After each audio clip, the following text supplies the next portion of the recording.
If you're listening to this, then congratulations. You also have scored in the paint versus the Washington Wizards. Nikola Jokic has an absolutely legendary performance.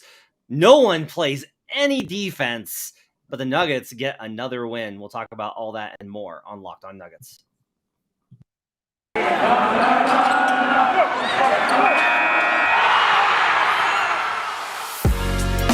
You are Locked On Nuggets, your daily Denver Nuggets podcast. Part of the Locked On Podcast Network, your team every day. Welcome to Locked On Nuggets, your daily Denver Nuggets podcast, part of the Locked On Network, your team every day. Thanks for making us your first listen. We appreciate you guys being a part of the show. We are free and available on all platforms, including YouTube, where you can join the show and be a part of the comment section with folks like Corey and John E. and Erwin and Snail, who's stopping by late on a Wednesday night after the Denver Nuggets got another win, this time versus the Washington Wizards, in what was a really interesting and kind of funny and kind of memorable evening for a lot of different reasons. And there's a lot of things that we're going to have to talk about, and we get to talk about. There's lots of good, and there's some stuff I got to talk about. We'll do all that and more on today's show. First, I want to tell you that today's show is brought to you by PrizePicks. First time users can receive a $100 with promo code LOCKEDON. That's prizepicks.com. Promo code Locked On. My name's Matt Moore. I'm the senior NBA writer for the Action Network. His name's Adam Mares. He's director of content for DNVR. You can follow him on Twitter at Adam_Mares. Catch the pre and post game show over at their YouTube channel for DNVR. Just search DNVR on YouTube. Go become a diehard. Get the merch. I have several shirts. My wife has several shirts. It's the merchandise's choice. Go check out the bar. Do all that over at DNVR. Adam, I was in attendance for the game. You were at the bar as per usual, and the Denver Nuggets get the win versus the Washington Wizards in a defensive slugfest, 141-128. Let's start here because no matter I have a lot of angst I need to get out in the second segment, but I'm gonna hold in because absolutely incredibly dominant in what many of us at the game felt was a effortless dominance. 43 points on 17 of 20, including, by the way, 17 of 18 from 2-point range, 9 of 10 from the line, 14 rebounds, 8 assists, 5 steals, and a block to go with 8 turnovers, a plus 28. In the second half, it was domination, and then that was the game. What was your reaction to Nikola Jokic's monster night? It's funny. They gave him 5 steals. I thought it was 4. So they must have awarded him one very late just to make it a little bit sweeter, a little bit better. We've talked about this. Jokic's a 2-time MVP. I think he's better than ever. And it's been a little disguised by the fact that less has been needed of him more often than ever before. So we haven't seen it. Tonight was one of those games where I'm not sure the Nuggets actually needed this effort from him tonight, but he was capable of giving it. And it was a level that we just rarely see him at where he couldn't be bothered. Yes, Washington went really small. You know, they're just a small team in general. It's not that they went small. They are small. Taj Gibson, I think there's a couple years back, Taj Gibson at 6'9" or whatever could give Jokic a hard time. Jokic just like dwarfs him now. He's so much bigger than him that he just knows how to use it so that he doesn't even see him. And then Gafford is just way too skinny. So tonight was one of those games where Jokic really looked like I imagine Wilt Chamberlain looked back in the day playing against guys that were too small for him, where it was like, yeah, you have no chance against him to stop him in any capacity. I thought the game plan was actually really interesting. So they started the game and they started stunting doubles at him, and then they would bring one, and they actually had some success in creating some turnovers. And it was really funny watching Monte Morris navigate that as things to take to there's a couple of plays where Joker and him were looking at it, laughing because Monte was taking angles on him and he was acting annoyed at him. It was kind of funny. But then what the Wizards kind of shifted to was an interesting approach from Wes Unseld. And it was honestly the best thing that they could have done, given that they were without Kristaps Porzingis and Bradley Beal. Joker mentioned Kristaps 4 times post game for what happened. He was like, I really gotta stress they were without some key guys. He's like, without Kristaps, they don't have any length inside. Like Yeah. they just don't have the ability. And so like Joker was very nonchalant about it. Like he was very much like, well, yeah, they're missing the guys that are big enough. What they went to was, we're not going to double. We're going to try and contain the Nuggets and try and limit him from passing. And a lot of his assists tonight were from outlet passes, which he was throwing some absolutely sick dimes on. But the Nuggets as a team only shot 16 threes. Yeah. And they only made 4 and 39 and made 19. So like the idea was, make Joker score and we'll trade 3s for 2s. And that was a really good game plan, except for the Denver Nuggets put up 98 points in the paint and they were unable to overcome. It was and at one point it was close when the Wizards were 17 of 31 and then they finished 2 of 8 the rest of the way. And that was when they kind of created that differential. So like it was an interesting kind of context of how Joker put together this performance, a combination of the Wizards basically being like, well, we're going to single cover you, but we have absolutely no one that can even remotely contest you. And it doesn't really matter anyway. And to Joker's credit, he just hit him over and over again. If you're going to do that, like this was a night where he said, if you're going to single cover me, I'm scoring every time. And he pretty much almost did. And I'm glad he did, because that was one of the questions this year, is how willing he would be to do that. Tonight, it was absolutely what was required of him, and he seemed more than, we knew he was capable, but he seemed more happy of doing that. And oh, by the way, he did it at a ridiculously historic level. I mean, there have been some big performances this year with, 17 made field goals. That was the most efficient game of anybody to take at least 17 field goal attempts in a game. Of 20 field goal attempts. To make 17 of them is just absolutely absurd. You remember Lauri Markkanen earlier this year? I think he was 15 of 18. Yeah. Like how remarkable it was. Just felt like the craziest outlier game ever. Jokic just beat that 17 of 20. Like he basically made 2 more shots. Just absolutely insane, and he just does it so casually. So Jokic was incredible tonight. I thought even the steals were incredible, the rebounds, the assists, like just everything he did tonight, other than on the defensive end, was incredible. And he's better than he's ever been. I really cannot stress to, like, playing in the NBA is hard. Okay. It's harder than anything I have ever done or will ever do.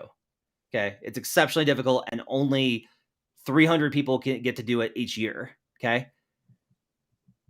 To put up this line with how, again, I really got to stress, it felt like it was not hard for him. Like maybe it was a real struggle. Like maybe he would be like, wow, that was a lot of work I put in.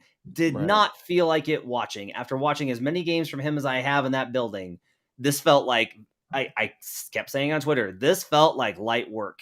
I cannot believe that he put up the numbers that he did when it felt like it was so effortless for him. And a real testament to his control over the game, and how if you do not have the right personnel, or you don't commit and just sell out with hard doubles and triples consistently, this is what he's capable of. Well, we just talked in the last show. Yeah, we just talked in the last show about Kelly Olynyk and how Olynyk could make Jokic go to his 3rd, 4th, and 5th option, because he kind of knows and is like, okay, this or that. But Jokic just has an endless amount of options he can go to. This is what it looks like when you don't make him go to even the 2nd option. That was tonight. This was like, if you can't make it, you can't stop Jokic. It's, can you force him to his least favorable thing? You couldn't force him to anything. He did exactly what he wanted. And when he gets to do what he wants, he shoots 17 of 18. Like Aaron Gordon had 22 on 8 of 14. He had a phenomenal game. 7 rebounds, 3 assists, another great game from him. This was a game where Jamal Murray had 5 points on 6 shots. MPJ didn't play. Bones had a great night, once again working with Nikola in the pick and roll. And I will say that was kind of that was a key thing that they went to. Like they created separation when, after all of that, when they started to kind of show the roll again with Bones, and Jamal was actually on the court. It was interesting. And Bones just hit him with that pocket pass over and over and over again. I love that. Yeah, I mean, we should talk about Bones, but I love this note. And now that he brings it up, because I knew that one of them was a half-court heave, and I knew one of them was an offensive rebound. Of the misses, I forgot that the miss was an offensive rebound that became an and one. Right? Yep. He actually missed the and one, so it wasn't 6 points; it was 5. But nonetheless, it was a hilarious play because it's like, oh, you stopped Yo. I think it was a block shot or something. Like, oh, good job. You just turned it into an and one instead of a regular layup. You actually should have not blocked him. Just let him score. So yeah, he was unbelievable tonight. And I do like your point about Bones because I almost feel like we probably deserve more time on Bones. Should we roll him into the second segment? Because I feel like that it was a meaningful Bones performance tonight. He was one of the more noteworthy things that happened tonight. Yeah, we can do that. We'll do that when we come back. We'll talk about Bones, and we'll get into some of the other stars of the game. And maybe we'll start it. And we'll do that when we come back on Locked On Nuggets. But first, I need to tell you about PrizePicks. PrizePicks is daily fantasy made easy. It's absolutely phenomenal. You just pick 2 to 6 players, and if they'll score more or less than their PrizePicks projection, it's just you versus the projections. You're not playing against people that are on screens all day putting together 2,500 lineups. And you can win up to 25 times your money on any entry. PrizePicks offers projections on any sport that you watch. You can still get on the World Cup for the final, the NBA, NFL, MLB, college football, men's college basketball, cricket, disc golf. I have no idea what daily fantasy for disc golf looks like, but I'm excited to try it. Entries can be made in 60 seconds or less. It's just that easy. They offer safe and fast withdrawals, and they're currently available in over 30 states and Canada. Download the PrizePicks app or go to prizepicks.com and sign up and play daily fantasy sports. First-time users can receive a 100% instant deposit match up to $100 with promo code LOCKEDON. If you deposit $100, PrizePicks will give you $100. And if you deposit $50, enter promo code LOCKEDON at sign up for an instant deposit match up to $100. PrizePicks is daily fantasy made easy. We're also brought to you today by Taro. Taro is the world's largest car sharing marketplace. And with Taro, you can book any car you want, wherever you want it, from a community of local hosts. You get to browse a huge selection of vehicles for just about any occasion or budget across the US, Canada, and Australia. Book a spacious SUV or minivan for a family road trip. Get a classic or luxury car for a special event, a birthday, or a holiday. Find affordable economy cars if you're on a budget and need to get from A to B. I got a friend in Vegas that uses Taro just to rent like luxury vehicles to ride around the strip in because he's a lunatic. Test drive that new electric vehicle you've had your eye on to see how it fits your everyday life. Many Taro hosts can even deliver the car right to you. Every trip is backed by liability insurance. Terms, conditions, and exclusions apply. Forget boring rental cars and find your drive at Taro.com. We'll be right back on Locked On Nuggets. Back here on Locked On Nuggets, thanks for joining us and making us part of your day and making us your first listen. Make sure your second listen is Locked On Sports Today. From the stories that matter to all the biggest games, make sure you check out Locked On Sports Today, wherever you get podcasts. So, Adam, you have some more thoughts on one young Bones Hyland who finished the game with 23 points on 8 of 11 shooting, 2 of 5 from 3, 6 assists for Bones, for Nishon, and a block to go along with 3 turnovers. He was a -1 because the rest of the bench was pretty bad tonight. But he got that run that he had with the starting unit next to Jamal Murray in particular, really showed a lot of stuff. And Bones looked great when he was playing next to Joker. He's just so good in the pick and roll. He is such an offensive player. And with Jokic in particular, delivering him the ball right in his sweet spot, I think people, a lot of people think that's good passing, and it is. It takes like good timing to get that pass there. But it's also the ability to bend the defense so that that pass is open and available, and that when Jokic receives that pass, he has an easy floater. And Bones is just so quick with the ball, so dynamic with the ball with his handle, that pick and roll is just so deadly. Jamal Murray and Jokic are unassailable. That's the best two-man game. But Bones presents different types of problems for a defense to solve. And I don't know what their offensive rating was in the final 5 minutes of the game when Bones was out there or whatever it was. But it just felt like they were scoring, not just scoring every time, but scoring in the exact way that they wanted to every single time. I asked Malone about that lineup that they've gone to recently post-game, and he kind of mentioned, he was like, we like it because it means that Bones doesn't have to have the ball in his hands all the time, but if the matchup is right, then he can run that. Having 2 different guys that can run pick and roll with Nikola really presents a different set of options, and it forces the defense to make a choice, and then they adjust from there. So if you put your better defender on Jamal, well, then Bones is going to go to work on you. If you put your better defender on Bones, so having 2 guys that can do that, pretty impressive. Thought it was interesting that Malone went to that. But Malone, like, that to me was a great sign of just how much Malone gave up on the defense tonight, to be like, you know what? Fine. We'll just go ahead and we'll put Bones and Jamal out there and we'll score a billion points and we'll get the win. And it worked out. came up with it. A couple other guys, Christian Braun, another really great performance from Christian. 3 of 6 from the field for 8 points, but his points were very loud, made a lot of plays. The plus minus was bad. This is now, I think, 3 games in a row where I'm willing to say that DeAndre Jordan has been as bad as I was worried that he would be when they signed him. Like, this is, I've been very big on this year, being like, look, when he's as bad as I thought he would be, then we can talk about it. And he's been that bad. And so, like, it's been a real issue. But do you think this was a game, like, I mean, maybe you just want the same lineup all the time. I still think that it's more of the best scenario is that it's a little bit more malleable. But this would have been a quintessential not DJ game, meaning not backup center game. They were playing small. They were playing little. Mm-hmm. So unless you're planning on just bludgeoning them, you know, with rebounding and dunks and lobs, like it seems like it would make a little bit more sense just to play a more switch heavy lineup. But he's gone the other way from what common consensus is, and you can think that that's because Malone is not you, the general you can think that that's because Malone's a moron or whatever, but that's like what's happened, because there's been games where, like, the Mavericks is another one where they, like, he talks so much about how, hey, like he talked pregame, DeAndre Jordan was great in the paint, and then he played Zeke in that game.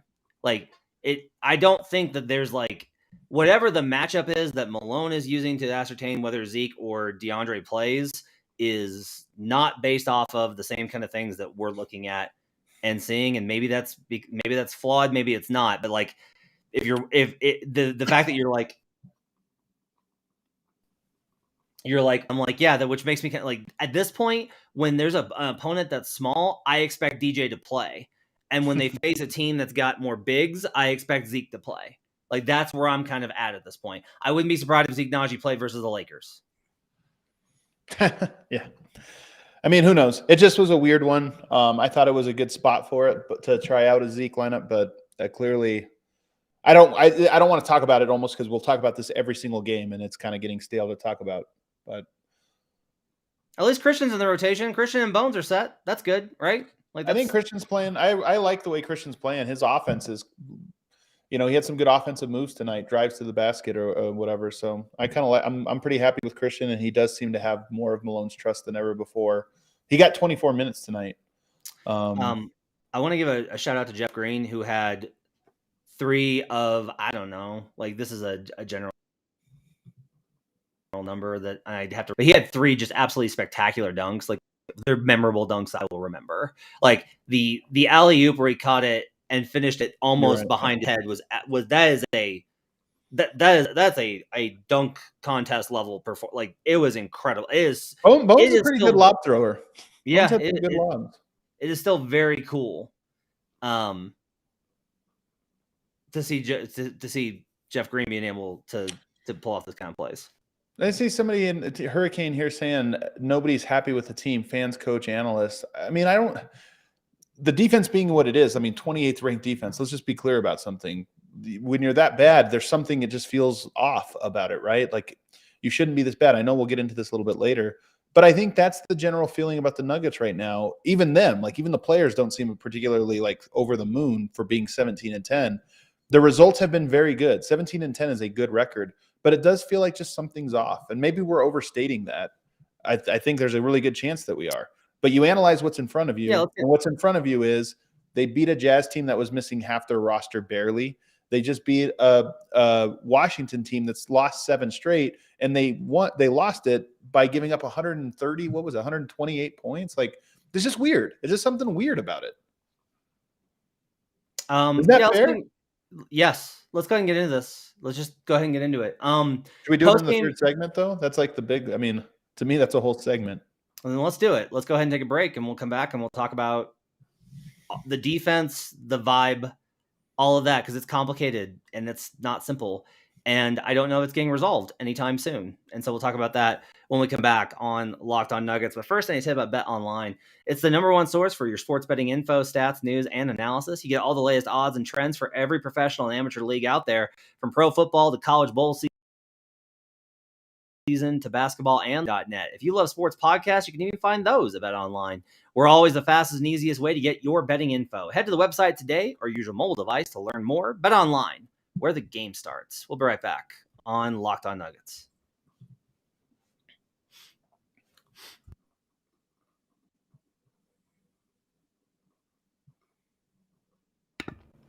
Back here on Locked On Nuggets, thanks for joining us and making us part of your day. Glad to have you with us. Recording this late on Wednesday night after the Nuggets win over the Wizards. All right, so give me your perspective first, and I'll tell you what it was like at the arena. For what? The vibe, the feeling, how this team's played, what this win was like. Well, all right. Yeah. Well, we'll start with this. Jamal Murray had one of the weirder games I've ever seen him play. I mean, he looked sad tonight. He looked really sad. And I heard he was out quick, or was it you that was telling me that he was out quick from the locker room? So that starts it where you're just kind of like, he was notably in a funk, and he took a three-pointer in that third quarter, I think it was, where Jokic was on a roll, and he took a three from deep that airballed, and it was just such an out-of-place shot. So, number one, that was weird. Like, he had a weird game tonight. Yes. Jamal did. And then on top of that, you talk about getting stops or this or that. Like, Jokic kind of had to carry the team tonight in a way you didn't expect him to have to carry the team. So, I don't know. It just felt I don't know. The team has a weird weight around them. So Hurricane is saying, hey, it's the fans, it's the analysts, it's this or that. I would say I feel like it is with the team as well. I don't think that we're just making that up. So I think the thing with you is you feel like something is missing or off. Missing. I mean, you mean like a player, or you mean like the feel? I guess the wavelength isn't quite right. They're not on the right wave. This is my read. I watch this team, and I see a team that knows knows exactly what the regular season is, and knows it can get to later in the season without stressing itself. Yeah. Whether that's one player setting an example and everyone falling in line, whether it's something that they've discussed as a group, whether it's an ephemeral thing that has just emanated. Because if you ask them, I will tell you, this was the first time tonight that Malone essentially admitted defeat. Like, Malone post-game was like, I don't honestly know what to do. Because like, he's like, we've drilled, we've talked about the messages. Like, and that's been my thing, is I think that I personally on the defensive end think the coaches are telling them things, and your response to that is then the message isn't getting through and they should fire Malone. Okay, that's fine. That is like, we have a Venn diagram and you can choose how you want to get out of the Venn diagram, and that's one way out. But I will tell you that when I watch them on defense, I have seen the Nuggets be unable to defend. Okay, Will Barton can't stay in front of people. Okay, Monte Morris, very small, can't stay in front of people. They do have size problems. There are weak points in the defensive scheme. They've made the adjustment that I said that they should make, which is they played more at the level. And what they did then was they just reversed the ball, and no one is ever in the corner. No one is ever ahead of that rotation, ever. The Wizards, I think they ran it 5 out of 8 times in the first half. I was sitting in front of the left corner, and they ran the same action at them, interspersed with some transition stuff, over and over and over again. Side pick and roll. They hedge at the level because Joker apparently said that he's more comfortable doing that. Okay. The roller's open, so they try and help down, but the guy that tries to help down goes so far he can't get back. They don't contain on the side, and every time it's a reversal to the other corner. And every time the guy's trying to make that closeout, and he gets pump faked and either driven by, and that creates another open three, or it's an open three in the corner. And this is stuff that's like, I had a veteran NBA player tell me this week, I asked, like, why does this happen? And his answer was just stupidity. Like, that's why this happens. And these things are, to me, are about the effort and execution of a team that knows that it can drop 145 points without hitting threes. Like, I don't think that they are intending to coast.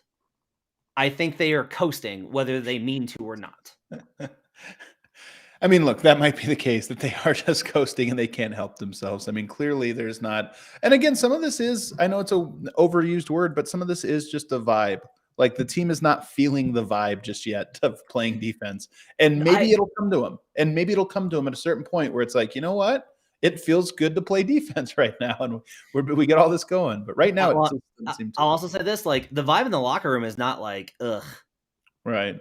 The vibe in the locker room is like it's not like it was 3 years ago where it was like, isn't this awesome? It's very much like, yeah, good job, good win, let's go out, nice job, like good win, good job, good game, like confident. And here's an important context for you, Matt. I'm interested in. Let me run through the scores in the association tonight. 128, 141. That's this game. 141, 134, 125, 119, 135, 124, 124, 123, 128, 120, 128, 112, 118, 110. These are the scores tonight around the league. I do wonder, and like Denver, relatively speaking, like even relative to everyone else, is giving up more points than ever. But some of this is 120 is the new 110. Yep. I agree. You know, like Malone actually mentioned this. He said that I'm trying to remember the context of it. He was basically saying that for a stretch of time, they had an offensive rating that would have been number one all time had it happened before like 2 years ago when they set the record again. Like, and that's kind of the thing is like, if everybody's always setting records, the difference here, I think, is that over at Cleaning the Glass, they've got it adjusted, you adjust for pace and they take out garbage time. And then you've also got the percentile, and the Wizards offensively were still in the 73rd percentile offensively this season of all teams in non-garbage time. So like, and that, like, that it's bad. Post game, because I want to talk to him about how awesome he's been finishing. Aaron Gordon really, like, I want to talk about that maybe tomorrow. That Aaron Gordon's like, I just want to do like an Aaron Gordon show because it's really amazing what he's done. But I asked him, I was like, I was talking about the weak side stuff, about how to fix the defense, and he was kind of like, well, look, we're getting it done. Like, we're winning these games. And that followed Malone saying the same thing. He's like, well, we're winning. He's like, it's going to bite us in the ass eventually, but we're winning. And he didn't give defensive player of the game tonight. To me, this might be really like a point of like Malone being like, all right, I'm out of it. Like, I don't know what else to do here. Like, we had 4 days off. We did the film work. We did all this stuff. And then this happens. And the players basically being like, we won. Like, we won. And it really, in the end, it wasn't that close. And everybody in the fan base, I think, realizes because what I got him is like the you mentioned like the scores around the league.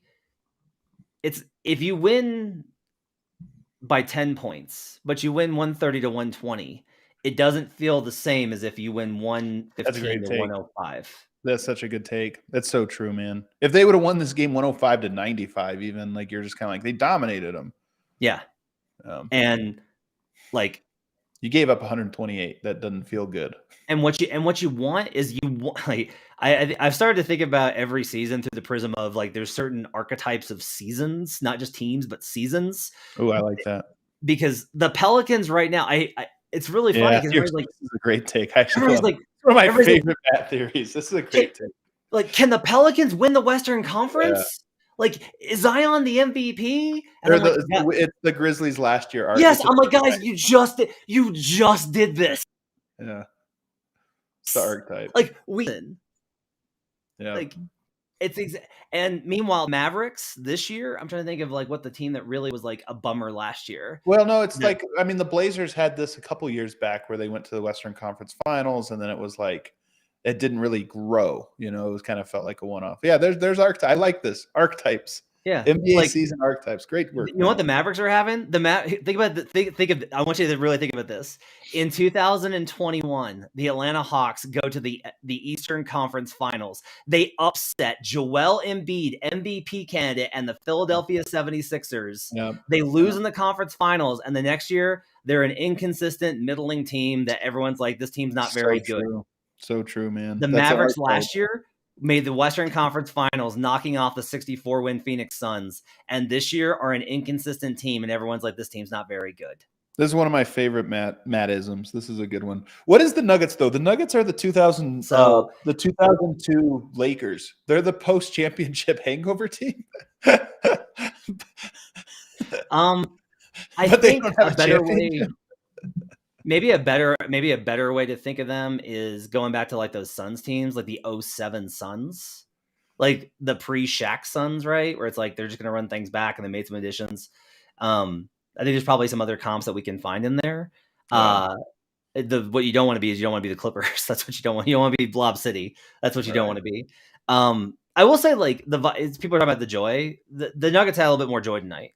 They really did. And I will say this too, like Malone tried really hard between like the awarding of the MVP trophy to Joker after the game, the new Michael Jordan trophy, and like just generally, I think Malone is trying not to just be completely miserable that his team can't play defense. I think that, or won't. The Nuggets that's are testing mine. Michael Malone's soul. They're really testing him. They are. They're just like, we're going to give you everything except for the one thing you want. Yes. We'll give you anything. You want 60 wins? We'll give you it. We'll give it to you. We're not giving you defense. We're not giving you defense, you know? I do have a take though, and I will just say this. I have said that the Nuggets are a title contender. I said that from preseason, from the moment like the last season ended when they were getting Jamal and MPJ back. I said that through the offseason when they added KCP and Bruce Brown. Yeah. I said that in preseason. I am here to tell you that as of right now, I do not consider the Denver Nuggets to be a title contender. They can get back in if the starters decide to actually give a damn on defense.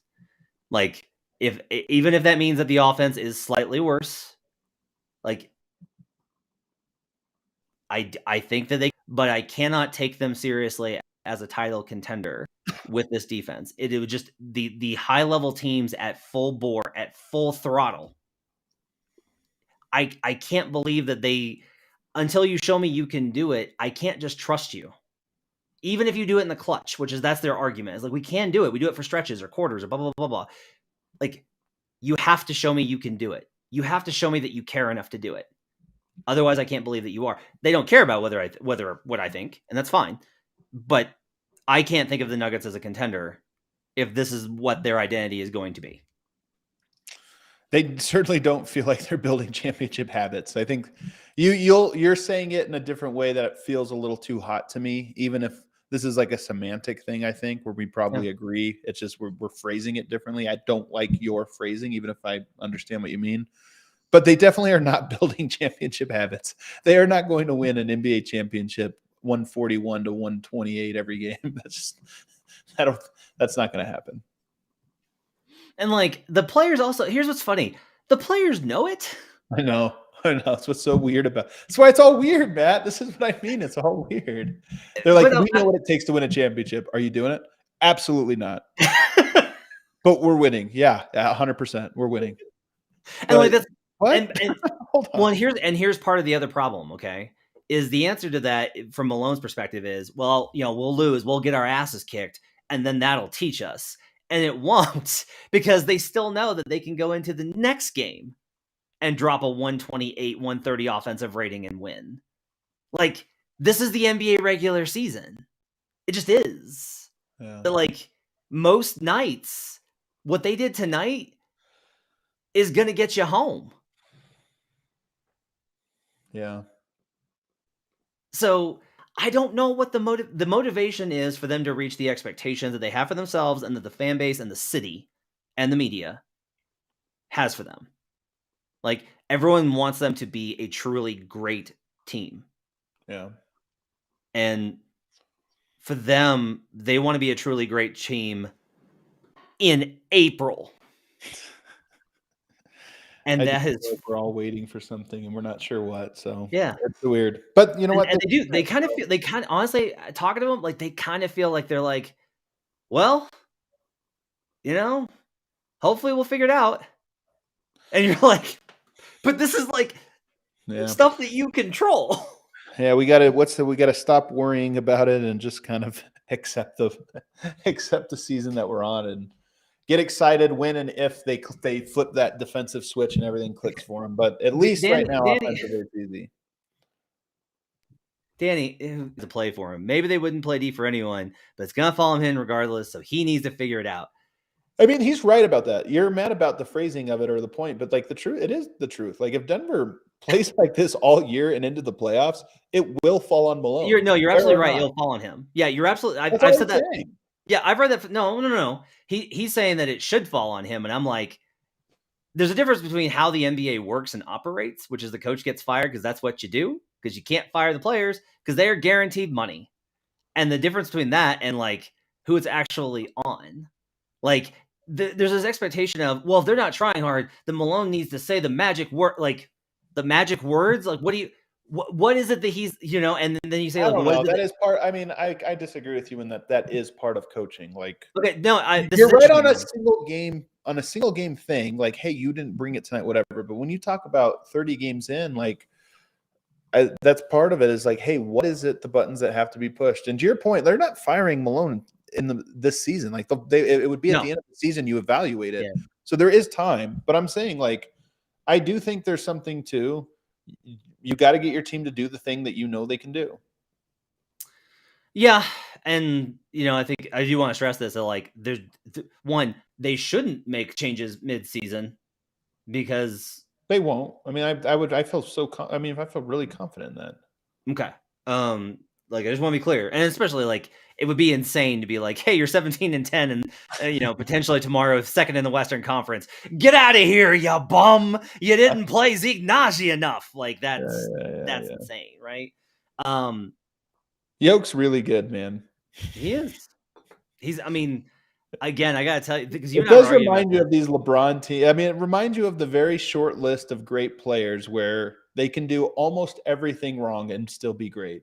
And that's what it's honestly what it feels like. You just watch and you go, every night he just does some crazy thing. I mean, he's up to almost 25 points per game now. He shredded that pass on the baseline up ahead, the outlet pass, bounce pass to KCP, and it's gorgeous. It's gorgeous, and he just consistently. And again, you and I were kind of arguing about this because none of us at the arena felt like he was having to work very hard, and to do what he did. And like after the game, he didn't look exhausted. He was like, I've seen him tired after games. This was not one of them. Like, that's crazy to just be like, yeah, Joker just came in and dropped this because he can. It's wild.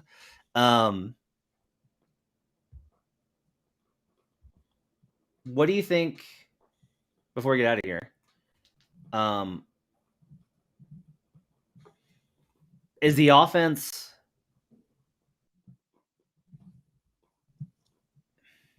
I don't like the idea of like, oh, but you get these guys back as you just add those points to it. That's not how basketball works. But like, Jamal didn't play well. And then again, you mentioned it was a weird game from Jamal. Just a very weird game.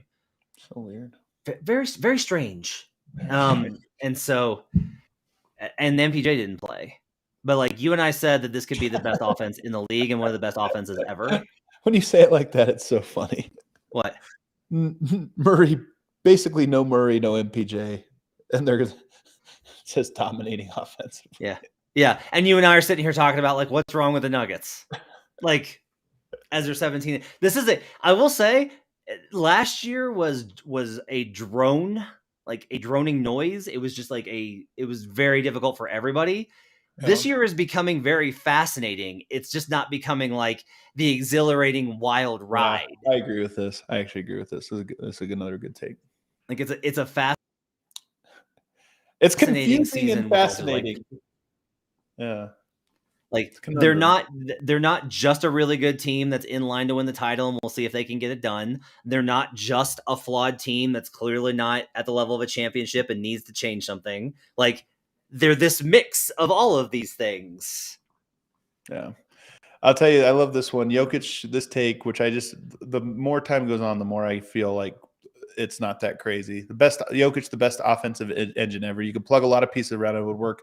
I'm telling you, career years from KCP, Aaron Gordon. I'm not trying to take anything away from those guys. It just happens over and over again. Last year, career year for Monte. It really is, man. Just the offense. Do you agree that this conversation inherently does take away from them? Yeah, but I mean, not really. Not really. I mean, this is basketball to me. These things are all connected. Like, a player is great when they are able to get what's great out of other players. But that doesn't mean there isn't something great about those players. It's that the ability to find it and connect it to yourself.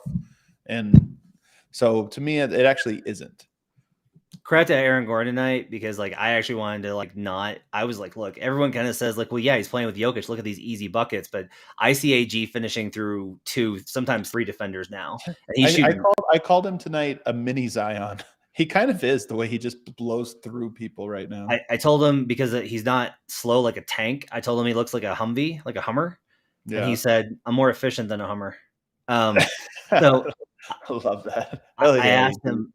I asked him also, I said, you know, what I was like, what's been the difference like for you? Like, what's been the difference in finishing like this?